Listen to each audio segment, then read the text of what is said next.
preferring to live stream the meeting, I think you're okay to go. Do I press got it? Is that the word? If yeah, you can kick off live now. I certainly haven't got it, but never mind. Okay, I think we could start then if we're all on board. So welcome to the Planning Committee, 5th of August. I'm very pleased to see you all here. I'm sorry we're not all here. So apologies from absence. I've got Graham, Jackson and Lorna. Is that it? Yeah. And then we have next item is minutes of the last meeting. So presumably they exist somewhere. We don't just watch them on Zoom, do we? No. And so I would like you to confirm that the minutes are correct of the last meeting. Is everyone happy with them, or do we have any queries? Can we have okay. a show of hands to approve the minutes of the meeting? Thank you. Right. So we've done that. I can't really sign them by Zoom, can I? I can't do anything with that. No, you can go to the office and sign them. You do, I'll do them, yeah, yes, and give me piles of ancient minutes. Right, now declaration of interest, which everyone took so much time talking about last time.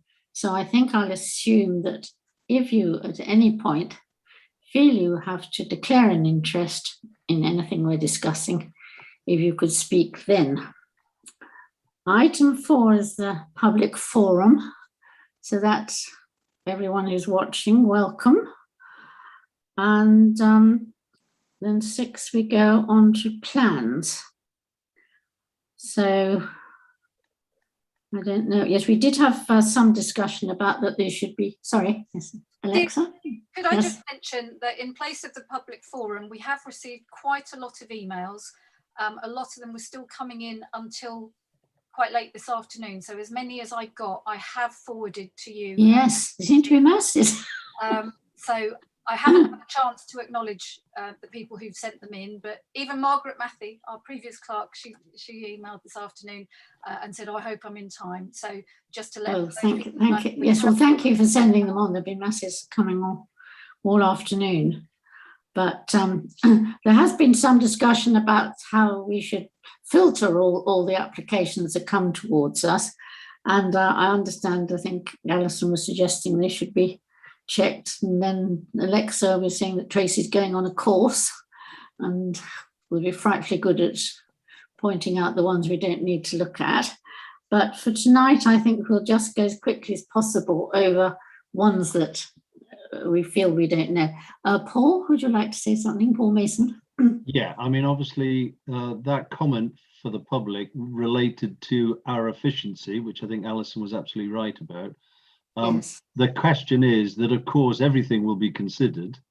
Yes. And that's the important point. It's not that it won't be considered, but it may just not feature in the limited discussion that we get. Well, we're certainly going through everything tonight. So maybe now, have you all? Oh, yes, Colette, sorry. Yes, I just want to clarify something because, and I'm not sure where I need to look to find this information. But when people do, the general public and residents all send us a letter to councillors. They email them in, presumably. And I know that I kind of like to say, a thank you for, for them highlighting it.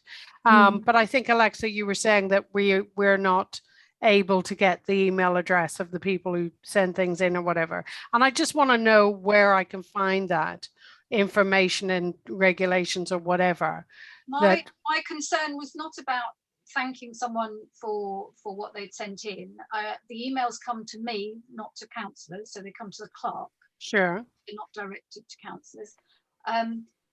My concern is normally we wouldn't be in a Zoom situation. We would be in the chamber, and in the public forum, they would be in front of you now, and we would all be together having a conversation. It's not a debate with the public, but the public are able to observe the meeting. And in the public forum, the public are able to put forward their view on any particular plan that happens at the start of the meeting, and you would all hear it together. Then you would go into the body of the meeting where you would consider the applications one by one. And again, you don't go back and debate with the public, because they will have strong views either for or against an application. Absolutely. My concern was that if any of you entered into a correspondence before this meeting, you are not visible to the public. No, I appreciate that. The whole Yeah. committee, and therefore I think you would have a concern about having prejudiced your interest. Forgive me. Obviously, I'm new. Yeah, Forgive me, I'm new, and I'm trying to learn on the No, job. no But worries. could I, if I just want, so I can clarify, if I want to thank someone for sending something in, I can get their email address from you. There's no legislation or regulations that forbid you from giving that to me. Is that correct? You will see on some of the information that I've sent you, the information is redacted. Yeah. Because people have asked for. No, sure, I appreciate that. Okay, but if it's not redacted, I can't get it. I will give you the information Okay. after the meeting, but I think Okay. No, that's fine. And then if I've actually had a conversation with someone about their application or their objection to an application, I then must withdraw myself from speaking in this meeting. Is that correct? No, you can. Oh, then no, you have can. to just tell it. I mean, I think it's worth mentioning that you have had that conversation. Yeah, no, of Yes. course, yeah. Okay. Otherwise, we might all be ruled out because no one would dare speak to us, and we could Well, never say exactly. anything. This is what I'm trying to clarify. It's just Okay, you can good. listen to everyone and then keep your judgment on the actual day. So, Okay, good. All yes. right. Thank Thank you. you, Claire. Thank Excellent. you. Thank you. Right. I think Paul Henry had his hand up. as Oh, well. yes, yes. Okay. Which Paul is this, Paul? Can't hear He you. needs to unmute. I think he was saying it was okay though. Okay. Is it? Yes, sorry, it was that last issue that I was going to raise about. Yeah. Obviously, constituents come to particular councillors Yes, yes, first before raising an objection to get Yes. support in that objection and to yes, ask us how to object. yes. And we tell them to write to the council. Yes, It would be ridiculous if that Yes. happened and I was not able to support it. no, no. You can engage in conversation with everyone. Right, well, we better kick off, which the first one I think is have you got the plans there and so on? But the first one was in Wattleton Road, Miraflores 34, which was a first floor side extension. So I'm quite sure we probably find that all right. I can't think of it unless anybody knows of anything about that. No, agreed. That we Agreed. should Agreed, pass. yeah. And then we come on to the big one, which is a junction of Worcester Road and Owlshares Close, Beaconsfield. Installation of a 15-metre high street pole with a wraparound cabinet and 3 additional equipment cabinets. And I've got a vast number of objections to this, and there's sort of about 12 there, and I believe there's more. So it's very unpopular at the time. So, Paul, did you have something to say first? Yes. Yeah, I mean, You come second. this is clearly one, obviously in the North Ward, so of particular interest to me. Yes. It's obviously upsetting lots of residents, and I can fully appreciate that. The difficulty undoubtedly is that the decision, of course, does not sit with the town council. Indeed, it doesn't sit with the unitary council. It's going to sit elsewhere. However, and because of the government rules and regulations and planning approvals and everything else that they've introduced, it's going to be exceedingly difficult to argue on the basis of that, you know, we don't like the height, or we don't like this, or we don't like that. The key thing is we're going to have to go after them on technicalities. And I think there are some areas where we need to phrase the questions back very carefully. I believe that they've stated within their documentation, for instance, that they're not within 400 meters of a school.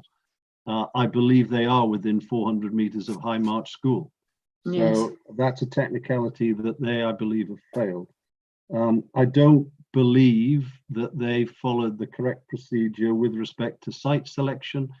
Their documentation shows 5 or 6 other locations I think how they have not followed the right procedure in how they have come to the conclusion that none of those work. I think and I believe Colette in her, Colette has made her own objection to this, and I think she's highlighted in there, so well done, Colette.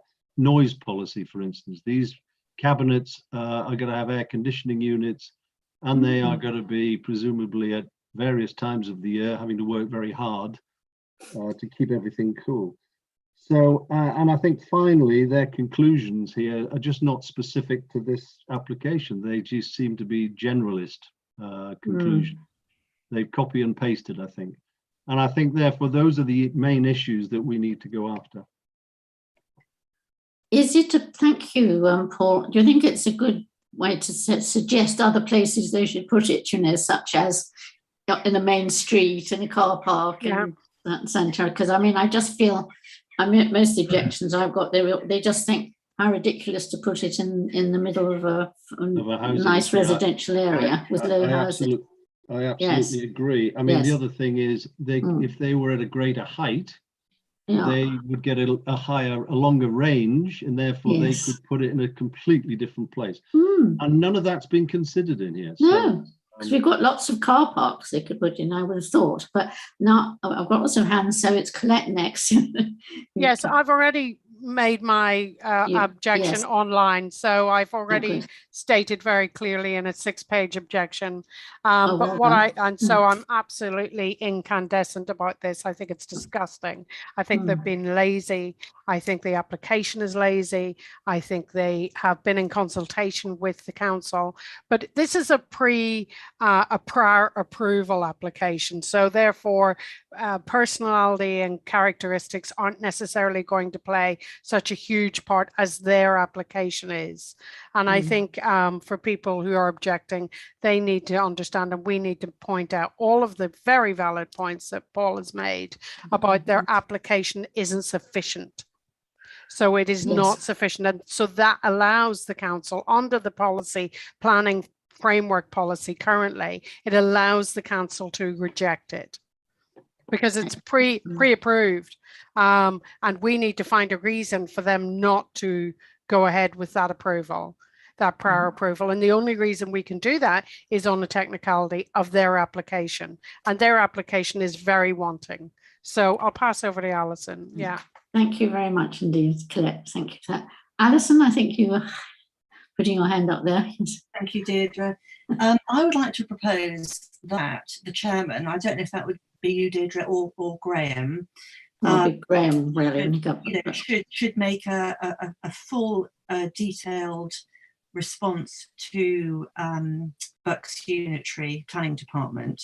And I think we should mention all of the technical problems and breaches with the application. Some things haven't yet been mentioned, which are absolutely critical to the application. I'm thinking the breach of the Code of Best Practice on mobile network development, the NPPF, paragraph 1114 onwards, and the Town and Country Planning General Permitted Development Order, Part 2, Schedule 2. All those provisions are very, very, very detailed, and we can draw out all of the provisions which this application fails on. And I'm very, very happy to help you or Graham do that, Deirdre. Yes, I think that would be a good idea, and that people like you who have got some detailed objection could let us have that, and then we can make up a better dossier to send in. You know, so that'd be great help. Thank you. And why don't I send, Deirdre, why don't I send my objection to Alison and she can use that as part of her draft document? Yeah, everything to help would be lovely. Thank you. Good, no problem. Be delighted to. And Paul Henry, you've got your hand there. Yes, Paul Henry. I just wanted to possibly argue the other side briefly. Yes. And that is, this mast is there because there is an insatiable public demand for the product that it produces, which is 5G. And if we turn it down, whatever the reason, it will come somewhere else. And the people around where it will be sited will have the same objections. The issue here, I think, is that we demand utility, but are not prepared to put up with the consequences of utility. But there is a difference between a sort of residential area with low houses and a sort of car park or an industrial area or someone with a little factory on it. You know, But it is the residential Would be area with better. the houses that are demanding the utility, not the car park. yes. But it's So not if far you're from that. We have streets and garages. Deirdre, are you going to continue to interrupt me while I'm speaking? No, I'm so sorry. Carry on. Thank you. So I just think we have to be careful and that we don't appear not to consider the other side of this argument, because there is another side. And as I've just said, everybody wants the best utility that's available. And the provider here has done his homework, maybe not as well as he could have done, but the homework has been done, and this site has been chosen as potentially the most effective site, both in terms of the cost of building the mast and of the service that the mast will provide. And as we started off this conversation saying, this is not up to us, this is not up to the unitary, this has already been decided. And the only way we can stop it is on technical grounds. But I'm just warning you that if we stop it on technical grounds, they'll fix the technical grounds and they'll come back with it, because they've decided that this is where it's going to go. That's all I wanted to say. Thank you for that. Thank you for that, Paul. Does anyone else want to make a comment, or should we just go ahead with putting in as good an objection as we possibly can to the county to hopefully get it put somewhere else? Because I do agree with Paul that everybody always wants to have their phone working faster, but they don't want to have a post near them. But I can understand it, having seen how big they are. They are rather alarming in size. So I'll speak to and we'll try and to Graham, and we'll try and get on with that. So Paul Mason? Yeah, just trying to understand how long we have to make Yes. our objection. Is there a deadline date that we need to be aware of? I did see in the documentation in some of their earlier, it required 14 days from the date which had already passed, but I think that was for a different issue. So it just is there a date? Alison, do you have the answer to that? Alison, do you? Yes, what I've done, in fact, I've already written to the planning officer to try to have the date extended on the grounds that the applicant has failed to comply with various requirements that they should have done. I'm still waiting for a response on that. But in terms of there's a very important deadline actually, and the local planning authority have to respond to the applicant. It's a very strict deadline within 56 days of receipt of the valid application. Now, I'm not quite sure when that expires. No, when was it? But that's 8th of July, isn't it? That's the absolute, critical time, because it may very well be that we manage to get the time limit for our objection to be extended on the basis that the applicant is in breach. Right. Well, it's good to know. We'll find out definitely when the day is, but you haven't heard a reply to offering to be extended. They haven't said anything like that. Well, I hope they do. So I think we may have discussed that, but we're going to object to it. So the next one, I'm going on the wrong list here, was 59 Heath Road, which was erection of a new outbuilding to front of property, which I thought was slightly strange. Is it a garage or a sort of shed or what? But it probably nothing we should worry too much. So does anyone know anything about that? No objection. No, so I think we won't object to that and hope that it's not the outbuilding isn't a large house. And the next one is the tiled cottage, 33 Woodside Road, single story rear extension. I think we won't object to that, if that's Agreed. fine. Agreed. And the 19 Ivings Road, Hotspur, to a side bay window and extension to existing detached outbuilding, and 2 front and rear new roof lights. Agreed. Doesn't sound major. No, it's fine. I Yeah. think we'll agree to that. And then Kinsale, Three Beaches Park, Beaconsfield, loft conversion with 2 rear dormers and 1 roof light to the side elevation. Well, the only objection to that should be overlooking other people's houses, but I don't think we've received Doesn't any appear objections No, to it. doesn't appear So to, yeah. I think we'll have to pass that one. And sorry, I'm losing the bits of paper.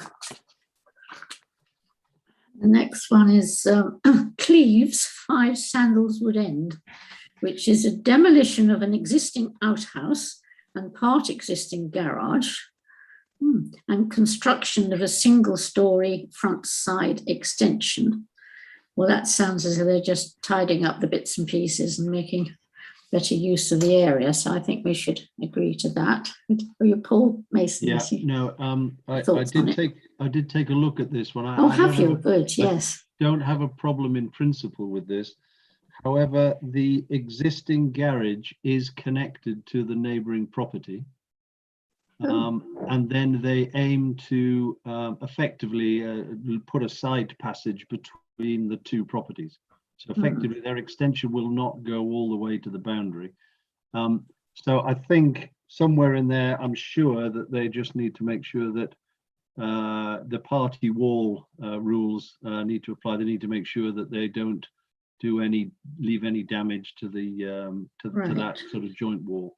So that would be the only comment. I don't think it's a problem. Thank you very much. That's very helpful. So I think we'll agree that, but maybe keep an eye on it if anyone has suddenly brought in an objection. Yeah. And then Wilton Hollow, Amersham Road. Now this is a mystery to me because I don't understand it really, because it's asking for 9 additional parking spaces. So why? I mean, is it a business? Is it? Oh, Paul Mason again, you know. No, I've been to see this one. It's a residential block of flats. Ah, flats. Just off the Amersham Road. If you think in the North Ward, when you come over the railway line, the road, there's a slip road, a side road that goes in. About halfway in the dip at the bottom is Wilton Hollow. They have garages at the back. I guess like most properties, they're finding that the owners are now having more vehicles per household than was originally designed for. I don't know when this was. It looks like it might have been a 1950s or 60s construction. So what they want to do is to take over some of the grass area at the front to allow, it is partly tarmacked, partly grassed. They just want to create some more off-road parking at the front. That part of the road does have a lot of cars parked in its street. So the loss of a bit of green space, their green space, replacing it with car parking sounds reasonable. Yes, and you didn't think it would spoil the area or anything, no? No. Well, thank you. No. Thank you for enlightening me, because I suddenly thought, why does someone suddenly need 9 additional parking spaces? But if it's a block of flats, that's we can understand that. Right, so we won't object to that then. And now the next one is 35B Heath Road. Well, don't know where that is. Single-storey link extension between the garage and the main house, existing gates and access path leading onto White Hill, the A40, to be widened to allow for a new vehicle access. So I presume if that's all right with the highways, it would be all right. But Paul Henry, you'd like to say something? Yes, I was just about to say that, Chairman, that obviously highways will want to have some input here, because an exit onto the A40 where they intend to do it is quite near to the roundabout, and that is not necessarily an acceptable place. Yes. So if highways are happy, then I would agree, but I somehow suspect that highways may not be happy. Yes, thank you. Now that immediately struck me that vehicle access, making a new one, that would be up to the highways to see what it was like, but perhaps we can leave it to them, because that seems to be the most contentious part of it. Yeah. Thank you. Now the next one was 8 Berks Parade, Station Road. 1 internally illuminated fascia sign, one internally illuminated projecting sign, and non-illuminating window vinyls. I have absolutely no idea what a window vinyl is, but both the Pauls know about this, so I'll go to Paul Mason first. All right. I mean, so it's a shop, and they Yes, want a to shop. put new signage on the front of the shop. There have already in the paperwork conditions being set by Bucks Council that relate to luminance, reflectiveness, and the height above the pedestrians. And so I think the only issue is they've just got to make sure that they conform to those conditions. And Paul, the other Paul, Henry was going to speak.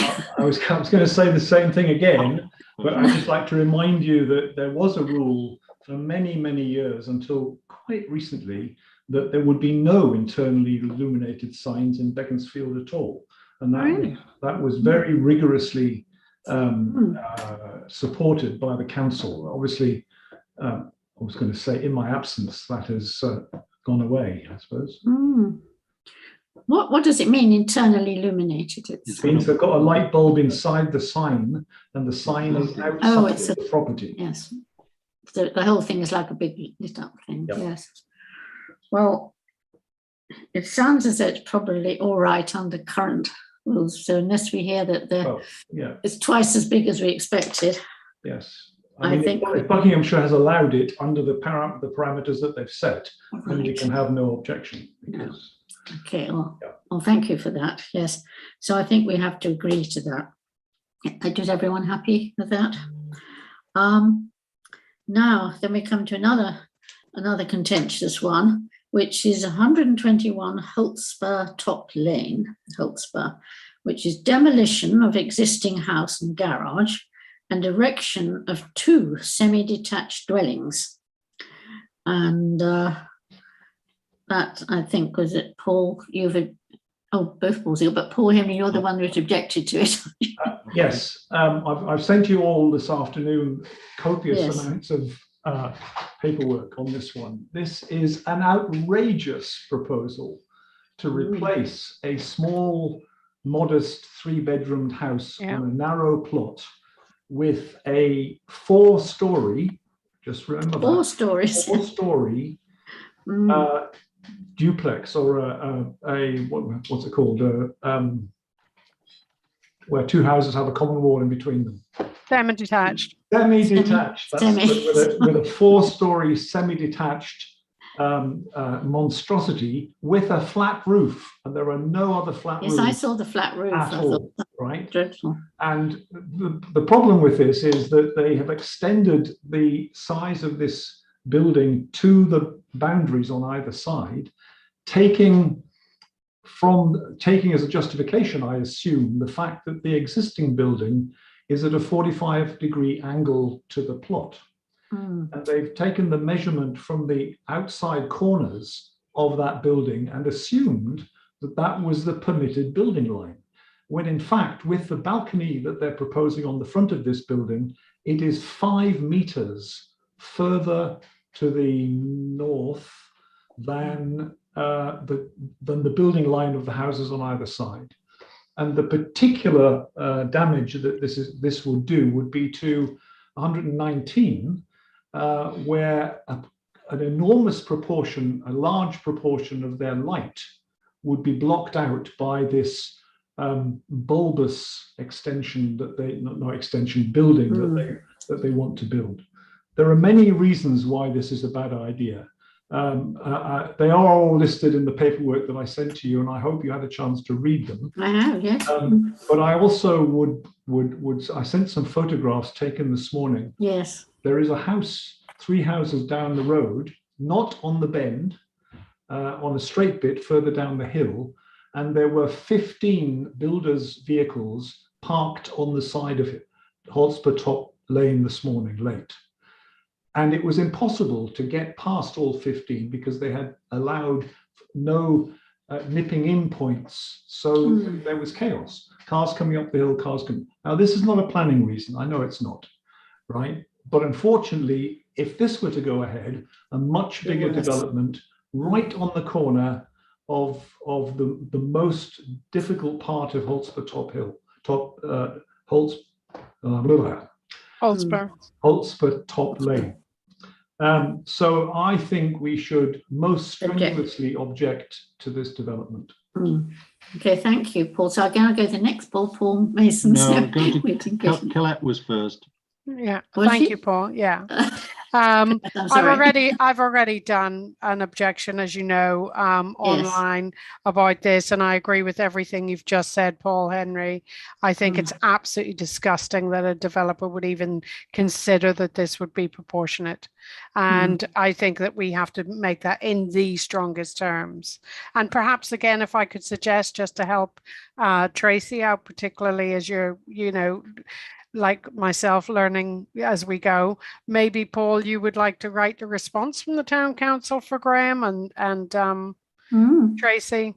Would you like to do that, Paul Henry? Sure. I'm not quite sure how much narrative we're allowed, though. Go for your life. Well, a sort of Tracy version. Oh, very good. Yes, I'm quite prepared to help you do that, Tracy. You just need to give me the deadline, please. Yeah, that would be helpful. Because you were very eloquent about the main points. That was good. So, Paul Mason, yes, do you have? I mean, I think there are some very strong arguments made. I actually also visited number 119 this morning to take a look myself. I think there's a couple of other things which I know Paul's aware of, and obviously he's summarized his objections. Particularly, they are intending to build up the level of the property to be built, and therefore they become overpowering. It's not just that they're at the same level, they're actually building them from below to above, and it just accentuates the problem even more. That sounds awful. It should be noted that this, and I understand it's a developer who has bought this property from an estate, previously was approved planning permission for a detached house, PL 192138. They have obviously felt that they don't want to do that, and I think obviously that planning application was passed, and they already have planning approval for this property. I think here they're trying to test their luck and see if they can come up with something else. And as has been said by others on this call, Paul and Colette, I think it's outrageous, and we should object in the absolute strongest way. Yeah. Excellent. Yes. Well, again, as you said, any help with that from someone who could put the points down, that would be very helpful. Sure. As long as we meet the deadline, Tracy, just let me know when it is. I'll give you an email tomorrow, if that's all right. Thank you. Thank you. So I think we're going to object to that one strongly. So are there any other thoughts on it that anyone would like to? So I think we probably covered it all, but it does sound outrageous. and the developers is clearly trying it on, isn't it? He's got one permission, so he's trying to get a better one. Yeah.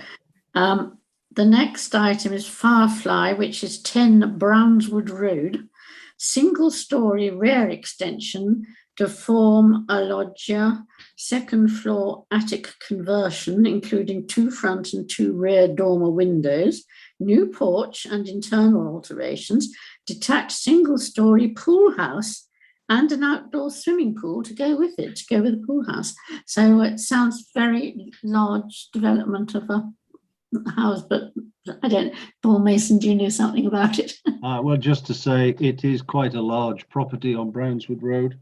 Yes. There's plenty of room on the site for what they're intending to do. So I think good luck to them.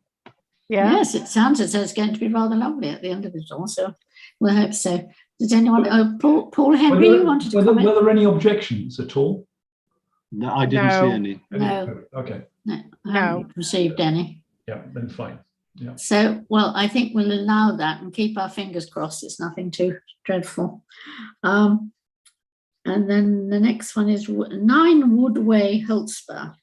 2-story front and single-story rear extensions. That sounds innocuous, I'd have thought. So I think we could allow that. That's fine. Is everyone happy with that? Yes. And where have I got? Was that Heath Road or was that Woodway? No. Then the next one is Heath Road. Demolish 72 Heath Road. Demolition of attached garage and erection of 2-story side extension and single-story rear extension.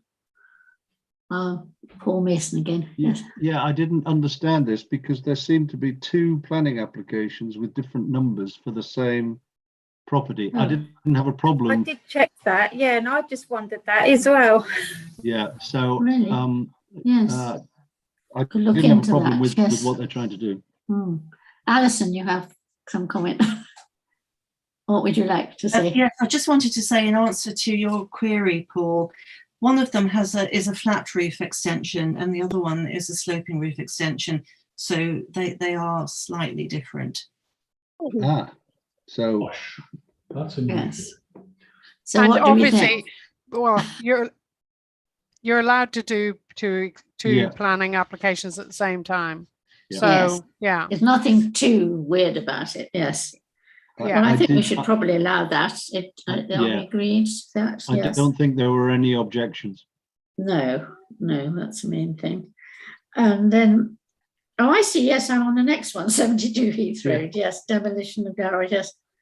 Yes, so they're just altering the roof or something. It does make it a bit confusing. I'll put those 2 together. So that's page 3, page 4.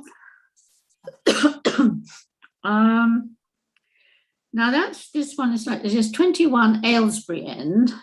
That's in the old We've town. got Colette, did we? Yeah. No, Colette's that's got a hand up. no, that's And- fine. Just if when and Deirdre's it- finished. It's Yeah. a listed building, consent for internal redecoration. Well, I thought redecoration you could do on a listed building as long as it's not altering, but Colette, you know something about it. Yes, well, it's obviously grade 2 listed. Yes, And the issue that I have with this application is they have made the suggestion that they're going to put an Indian door in. an Indian um, door. An Well, that's not Indian right. door, so it's not right. It's grade 2 listed. Isn't in keeping with No. English heritage. They filled the form in. They Yes. didn't, and they mentioned this Indian door. So on that basis alone, I would object to it. Yes, I think I don't like listed buildings having different doors. Yes, so I had Paul Mason. It's was the next- internal, yeah. Yes, thank you, Colette, for noting that. Just for the record, I think you said 21 Aylesbury, and of course it's 41. Just for Oh the no, record. 41. I don't know if I said Yeah, 21. it's Yeah, so that's complete- fine. Getting slightly the- mad. Sorry. The issue 40. I have here is that the application shows what the inside could look like, and clearly because it's a listed building, they require consent to make the change. Listed. Yes. But there is nothing to show what they may be taking away. And so I would object on the basis that the planning regulations there are there to protect its listed building status. Mm. And without understanding what is to be removed or changed, and only to show what is coming, I don't think is acceptable. It used to be that people would always put in 2 planning applications, one for the listed building people and one for the planning, but are they going to make it an Indian restaurant? Is that the idea? Yes. Oh, I think it was Alison was the next one. Yes. Do you have any thoughts on it? Just a couple of things, really. First of all, I think we should probably ask the heritage people to look at it, because if it's satisfactory with the heritage, then I Yes. think that's probably fine. Hmm. Also, Colette mentioned the Indian door. Well, the Indian door, they suggested to replace some silver birch branches that the current owners had used to form a panel at the property. So It's in That's not- addition, Alison. Yeah. So it's not a historic door. No, no. So no, they're not taking a door out. They're suggesting either a screen or an Indian door. Hmm. Yeah.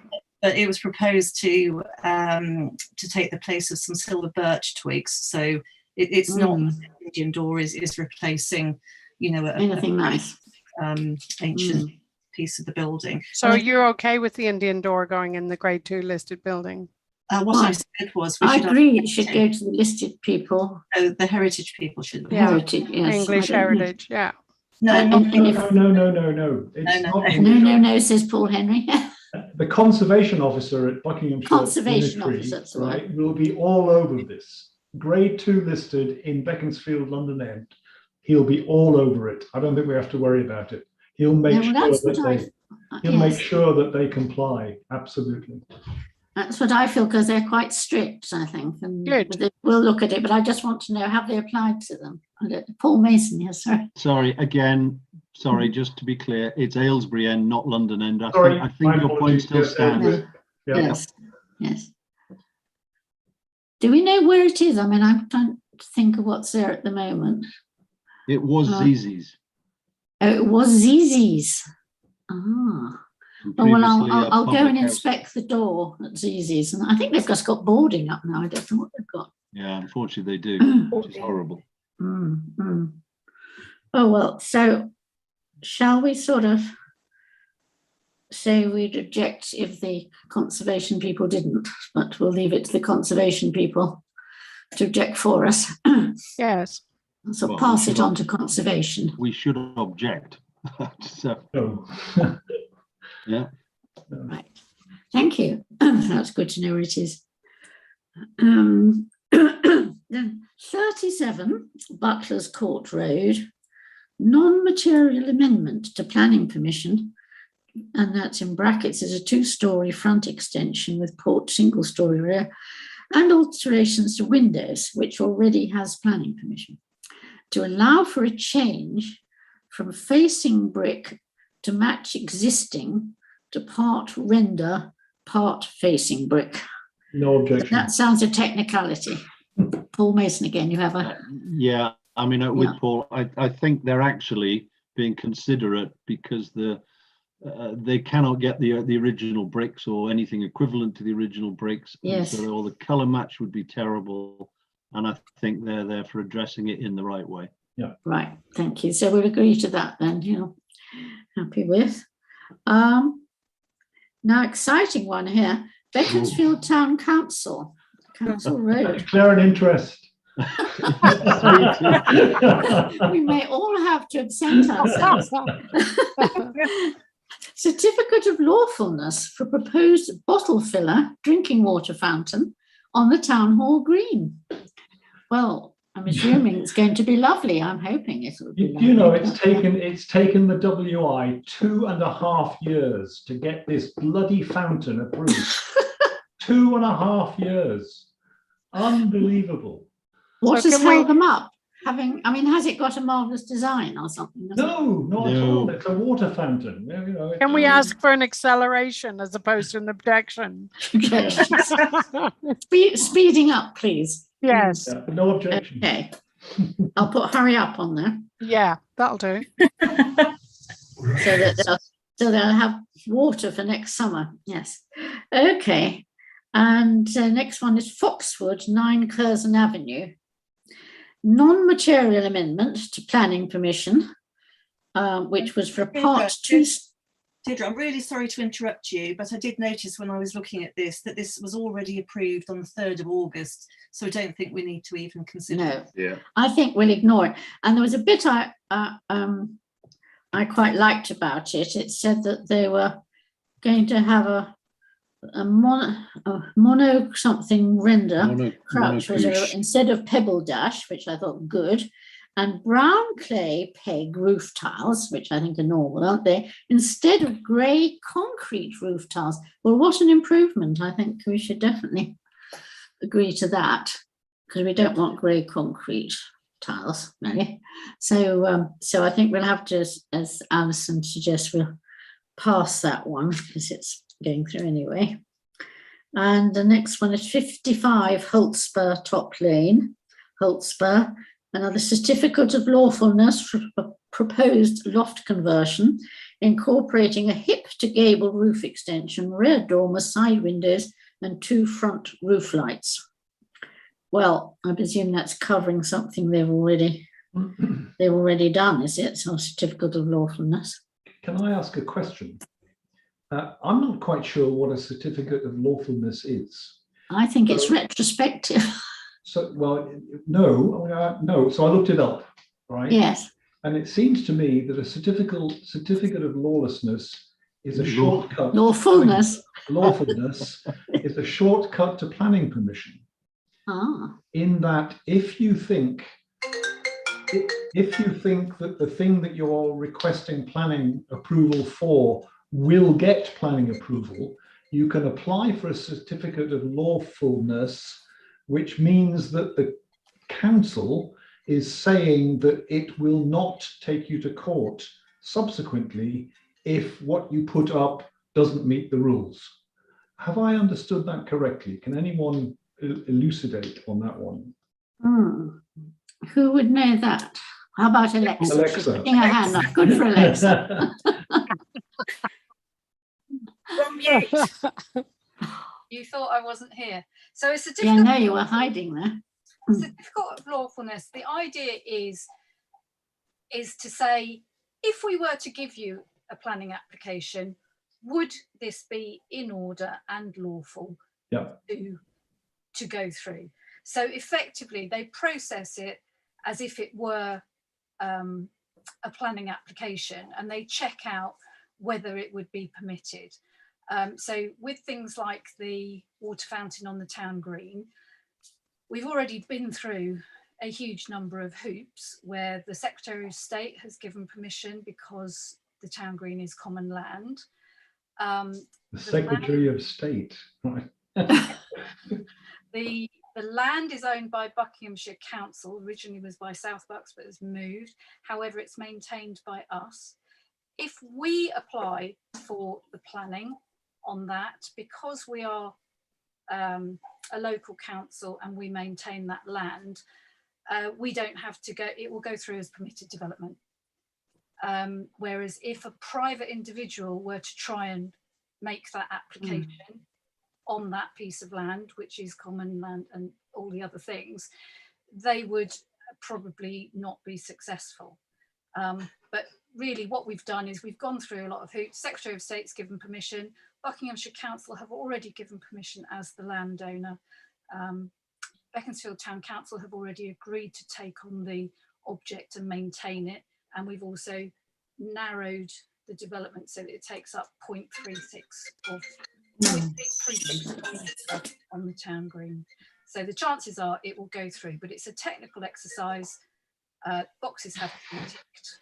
And we did the same thing earlier in the year on, I think, the War Memorial. I think we're doing the same thing on the toilets as well. But Alexa, on 2754 55 volts per top lane, this is a private individual who is making an alteration to a house which normally might require or would require planning permission. So it's just a shortcut to planning permission. It's basically so that they don't have a planning application. If you go through and do a certificate of lawfulness application, they check all the legalities, basically, whether it's lawful, and they'll come back and say, yes, if you did do an application, it would probably go through. Or if you did an application, it won't go through. But it's something that people do ahead of applying for permission. So if you get a certificate of lawfulness, do you then have to not have a planning permission? No, you have to apply. You have to apply for planning. Alison. Oh, Alison is waving. Yes. Do you have an answer? In relation to loft conversions, not every loft conversion needs a planning application. It depends on the size of it. So in this particular case, they've applied for a certificate of lawfulness because the loft conversion isn't that big and it doesn't need full planning consent. And that's why they've applied for a certificate of lawfulness. Right. I think we're going to have to Is a loft conversion not permitted development then? At the right size. It depends on the size. The bigger ones do need planning consent and they're not permitted. Okay. Well, I think certificate of lawfulness is very good for an exam question or something. We could write a long essay. It sounds incredibly complicated. So I think we're going to have to allow that, don't you? That you can't do much about it. Presumably, the acceptance of a certificate of lawfulness is a technical issue that a planning officer will decide, right? Yes. So there's nothing to object to, is there? No. No. No. Okay. I think we'll let that one go through. So thank you. And the next one? And so oh, there were two for that one. Yes. Yeah. And No, one it's was a changes to windows, not the different other house. bit of it. Different house, Chairman. Yes. Okay. And then 64, the Spinney. Yeah, sorry. Non-material amendment to planning permission. So they've already. Deirdre. The second Deirdre. one was a different house. Oh, was it? Yes. I'm so sorry. Shall I go back to it? 104. You're quite right. But he wants a certificate of lawfulness. They're obviously very popular in Holtspur Top Lane. A certificate of lawfulness for proposed changes to windows and doors on the side and rear elevations. No objection. So Okay. we'll not object to that either, I don't think. So then back to the Spinney, which is a non-material amendment to a planning permission that has been granted for a single-storey ground floor rear extension, loft extension, new dormer and roof lights, front porch extension, and changes to the garage doors. And they want to make this amendment to allow for front extension to garage, redesign of rear second floor windows, and glazed balustrade. Material for rear dormer amended, change of rear flat roof light to lantern style roofing, and changes to rear doors. Does anyone know this house? Sounds extraordinary. No Oh, objection. Paul Mason, yeah. Yeah, I went and had a look. So this, they are in the middle of presumably working to plan PL 210259, which was previously Yes. approved. And I think they're just wanting to make some adjustments as they go. As they go. I couldn't see anything wrong with it. I don't believe there's anybody's objected to it. Right. Thank you very much. So is it agreed we let that one go through? So we're getting on. Page 5 is 70 Ledborough Lane. And they want a variation of condition. Well, Approved approved plans of application 3461 relating to variations of the original planning permission, which was redevelopment of site to provide detached building comprising 5 apartments, incorporating basement car parking, creation of vehicular access ramp, refuge store, and landscaping works. They wanted amended to allow changes to the roof pitch and ridge height. So Paul Mason again, you've seen it. Yeah, so actually the ridge height will come down slightly. And then they will extend the length of the ridge slightly out. And it's to get a better fit for the internal layout of the internal rooms. The flats, yes. I couldn't see any reason to object to it, given that unfortunately this has already been approved as a block of flats in Ledborough Lane. Yeah, it sounds enormous, but as you say, it's already gone through. So just changing the roof pitch and so on. I don't think we can object to that. Is everyone happy to let that pass? Happy with that? Now 61 Tilsworth Road, demolition of existing double garage and erection of part single, part 2-story side extension.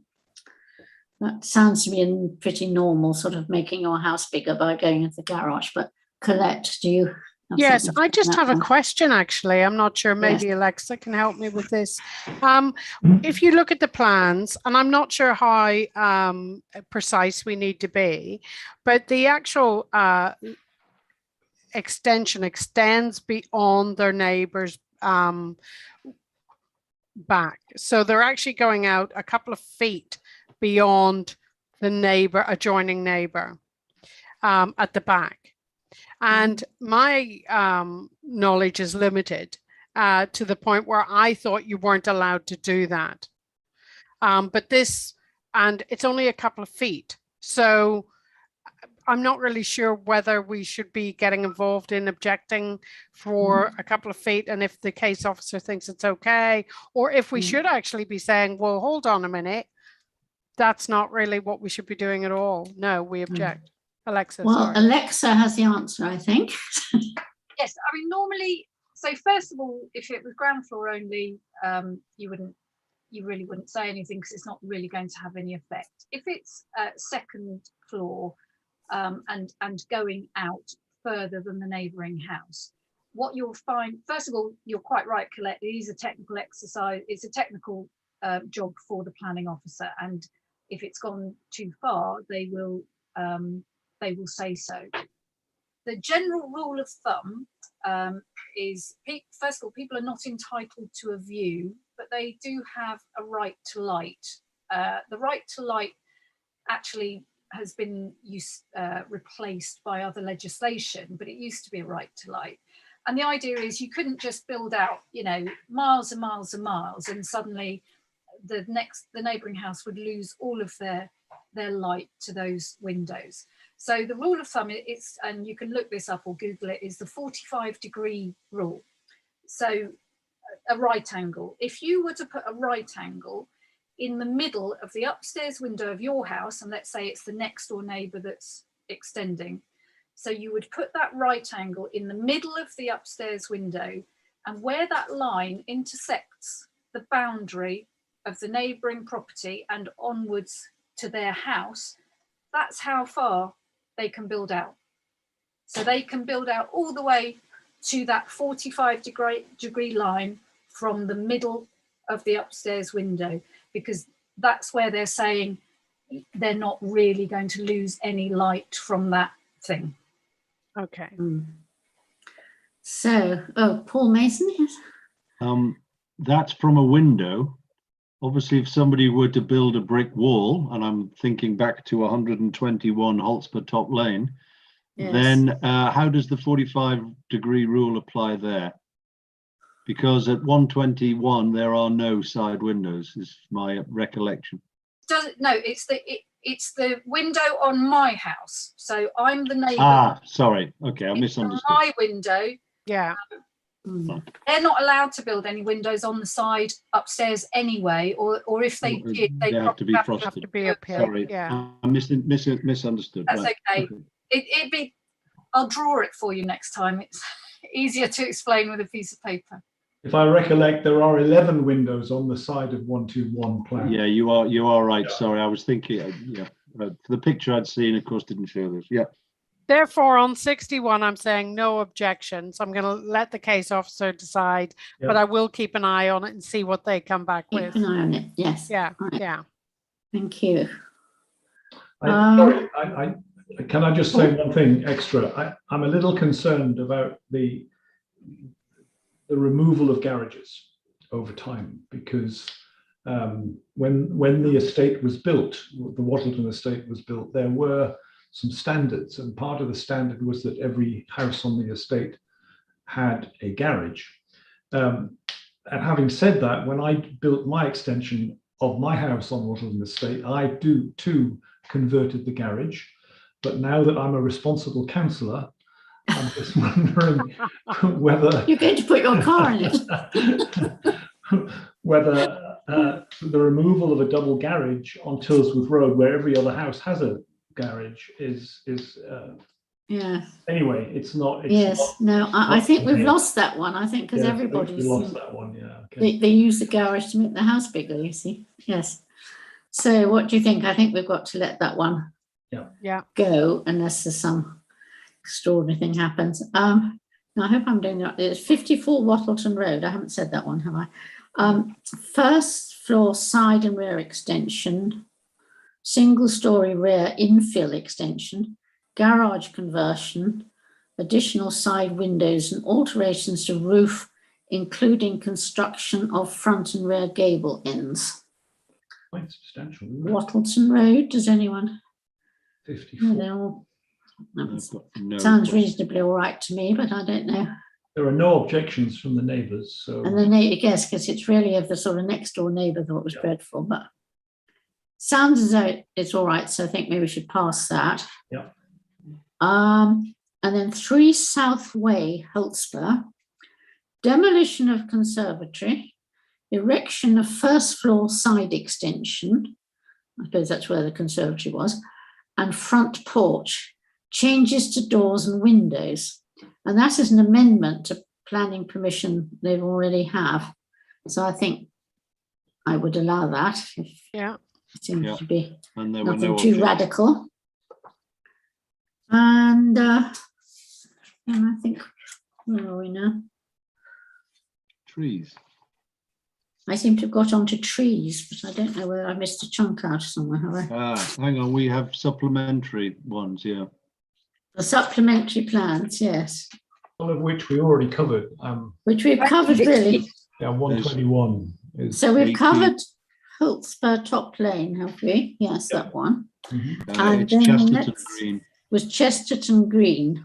So that was the one that Alison drew to our attention and asked if we would, as a council, object to it through the planning portal, which Tracy and I struggled with, but had success in the end. And so we are objecting to that. So I don't know if Alison, you'd like to say anything about that as you first drew it to our attention. I Have you think read- what I would say on that one is that, first of all, to declare an interest because Yes. the councillor,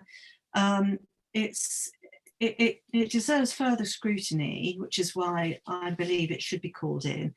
And Deirdre, you have in fact called it in, so thank you for doing that. It did have planning permission already for an extension, and work has started to implement that planning consent. And then the current planning application Yeah. yet to be decided is to convert it into 3 apartments. So we'll see where we get to with that one. Yes, I mean, we thought it was a gross overdevelopment of the site, really, and they're trying to turn to the flats, and the garden at the back, which obviously can't be that big. It was a semi-detached house, and they're going to divide into 3 strips. It sounds Yeah. positively medieval. So And it really sounded overdevelopment and out of keeping with the area Yeah. and so on. and So 3 Paul, small. Did you yeah, have 3 something to? Yeah. 3 small parking spaces at the front. Yes. It'll put more pressure on parking in the street, which has already got pressure. So it's just too much of an overdevelopment. Yeah. Absolutely. Yes. No, I think, well, anyway, we're objecting to that. So hoping for the best. And then the next one, is the our radio mast, which I think we are going to object to. So and then otherwise we have trees. I can't think we can object to anything about the trees unless somebody particularly knows one of them and doesn't want it to be cut down or anything. But there's one at 8 Maplewood Gardens. I can't think what. Oh, they're felling an ash. And Cromerton Close, which is raising the crown or removing branches that overhanging the property. So that sounds fine. And then Hampden Hill, I don't know, they're cutting down 7 Leylandi trees, which I thought would be excellent, and 1 maple tree, which sounded sad, and then a conifer hedge to remove. So that probably is fairly standard.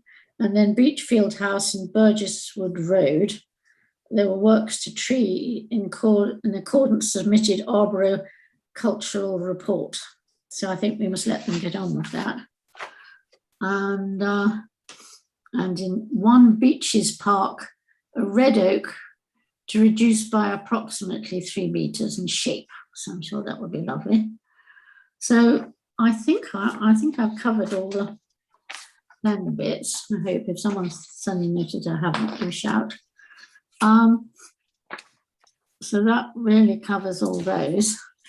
And then we went on to planning updates. Which, do we have any planning updates? I don't know quite what they would be. But, so I will then go on to item 8 on the agenda, which is call-ins. Well, what they are and how to do them. Now, Alison has very kindly agreed to give us a short talk on this subject because they are quite complicated. And if you try and use the portal system, I mean, it was Tracy really that struggled with it while I sat there giving her encouragement. So I think I think it was Got there in the difficult. end. You got there in the end, but I wouldn't really wish it on anyone. So I would like to, but Alison, I think, is an expert on it. So maybe she could give us a short talk. Thank you, Alison. The floor is yours. Paul has his hand up. Do you want to say something, Paul, first? Oh, Well- sorry. Well, I'm Sorry.